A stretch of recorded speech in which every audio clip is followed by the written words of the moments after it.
3-0. We have lost the game. That's football. We played well. We've created so many chances first half. We got about 1 versus 1, and we could manage to score. Then, as a coach, what else do I do?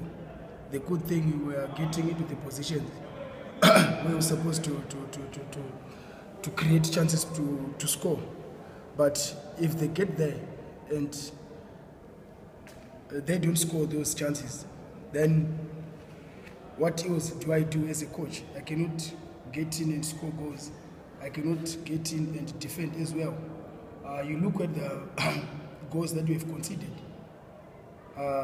It was mistakes from our defenders, and those mistakes, we got punished.